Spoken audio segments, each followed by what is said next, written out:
দোকানে যাব। এইবারে বাড়ির থেকে নেমে বেরিয়ে একটুখানি এগিয়েছি, হঠাৎ সামনে দিয়ে এক ভদ্রলোক হেঁটে আসছেন।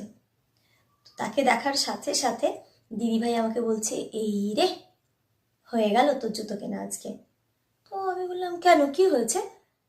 দিদিভাই তখন বললো যে, এই লোকটাকে দেখেছি, আজ কিছু একটা গড়বড় তো হবেই। আমি যথারীতি দিদিভাইয়ের উপর খুব চেঁচালাম, হ্যাঁ তোমার যত বাজে কথা, কোনো মানুষ আবার অপয়া হয় না কি, এই সেই, এরকম খুব বলেছি দিদিভাইকে। দিদিভাই বললো, তুই জানিস না, কিছু তো একটা হবেই।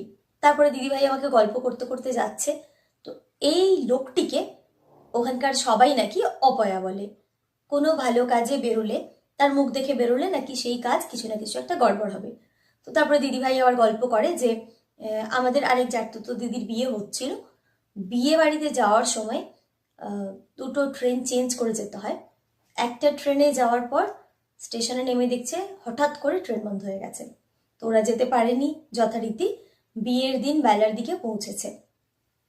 তো সেই গল্প দিদিভাই আমাকে করলো, জানি সেরকম ওর মুখ দেখে বেরিয়েছিলাম। দিদিভাই বললো, হ্যাঁ আমি তোর মতো বিশ্বাস করতাম না, কিন্তু আমাদের ওরকম হয়েছিল। আমি দিদিভাইকে উড়িয়ে দিয়ে বললাম, দেখ তোটা কাকতালিও, এসব বাজে কথা বলো না তো। জুতোর দোকানে গেছি রিক্সা করে, যথারীতি যাওয়ার পর আমার পছন্দ মতো একটা দারুণ জুতো পেয়েও গেছি।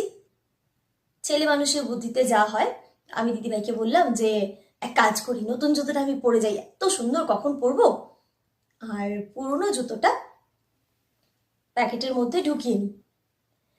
এইবারে মাকে কখনো কেউ বলেছিল যে শুভ কাজে গেলে নাকি নতুন জুতো পরে যাওয়া ভালো। আমি বললাম, তুমি যে ঘ্যান ঘ্যান করছিলে, ওই লোকটাকে দেখে এসেছো তো? সবাই তো বলে নতুন জুতো পরে গেলে কাজ ভালো হয়, নতুন জুতোটা পরে বাড়ি ফিরি। দিদিভাই বললো, ঠিক আছে পরে নে। দোকানেই আমি পুরনো জুতোটা বাক্সে ঢুকিয়ে নতুন জুতোটা পরে বেরিয়েছি।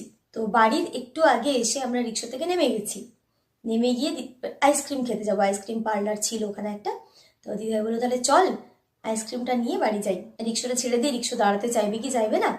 তো রিক্সাটাকে ছেড়ে দিয়ে আমি আর দিদিভাই আইসক্রিম কিনবো বলে হাঁটতে শুরু করেছি। দু পাও যায়নি, সদ্য কেনা নতুন জুতো হঠাৎ করে ছিঁড়ে গেল। দিদিভাই সঙ্গে সঙ্গে বলছে, দেখেছিস আমি